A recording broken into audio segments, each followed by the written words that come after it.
Pension बंद होना शुरू हो गया है। जी हाँ दोस्तों, अब इन 3 तरह के लोगों को पेंशन नहीं मिलेगी। नया नियम लागू होने के बाद कई लोगों की पेंशन रोकी जा रही है।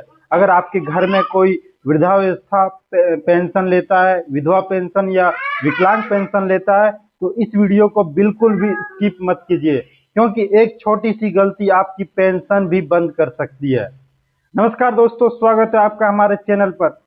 तो चलिए बिना समय गवाए जानते हैं आखिर कौन है वो 3 लोग जिनकी पेंशन बंद हो सकती है। सबसे पहले एक जरूरी बात, सरकार सभी लोगों की पेंशन बंद नहीं कर रही है। केवल उन्हीं लोगों की पेंशन रोकी जा रही है जो सरकार द्वारा तय किए गए नियमों का पालन नहीं कर रहे हैं या जांच में वो योग्य पाए नहीं जा रहे हैं। अब जानते हैं तो पहला कारण क्या क्या वो जान लेते हैं। सबसे पहला कारण है, अगर आपने अभी तक ई-केवाईसी नहीं कराया है, आधार लिंक नहीं कराया है या डीबीटी नहीं करवाया है या फिर बैंक खाते की जानकारी अपडेट नहीं की है, तो आपकी पेंशन रुक सकती है।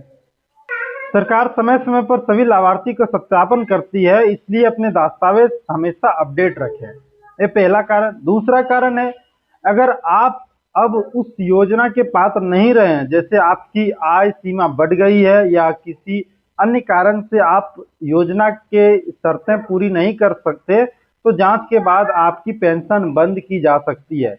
इसलिए आपने अपने राज्य के नियमों के अनुसार अपना पात्रता जरूर जांच लें। अभी जो जनगणना चालू हुआ है, उस कारण से बहुत सारे लोगों का उसमें नाम कट सकता है, क्योंकि जो उस जनगणना के अनुसार सभी चीजों का वहां पे देखा जाता है। तो चलिए तीसरा और सबसे बड़ा कारण समझते हैं। अगर किसी व्यक्ति ने गलत दस्तावेज, गलत डॉक्यूमेंट दिए हैं, एक या फिर एक से ज्यादा जगह से पेंशन ले रहा है, रिकॉर्ड में गड़बड़ी है या लाभार्थी की मृत्यु के बाद भी रिकॉर्ड अपडेट नहीं किया गया है, तो ऐसे मामलों में भी पेंशन बंद हो सकती है। तो सरकार ऐसे मामलों की लगातार जांच कर रही है, लगातार इस पे काम हो रही है। तो आप देखते होंगे बहुत किसी का पेंशन रुक जाता है या फिर 2 महीने के बाद उसका आना ही बंद हो जाता है, इसी कारण से आता है। तो अगर आपकी पेंशन बंद हो गई, आपके परिवार में किसी का पेंशन बंद हो गया है, तो सबसे पहले घबराना नहीं है। अपने ग्राम पंचायत, ब्लॉक कार्यालय या समाज कार्यालय विभाग में जाकर पता करें कि आपकी पेंशन किस कारण से रुकी हुई है। उस कारण को जानने के बाद वहाँ पे जो विभाग में लोग बैठे हैं उससे संपर्क करें, उनसे जो डॉक्यूमेंट मांगे और वहाँ पे आप देके अपना काम करवा सकते हैं।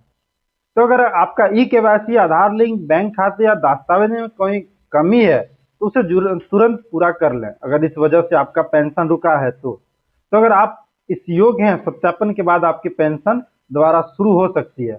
अगर आप ई-केवाईसी के लिए छट गए हैं तो ई-केवाईसी करवा सकते हैं अपना नजदीकी सीएससी सेंटर में जाकर।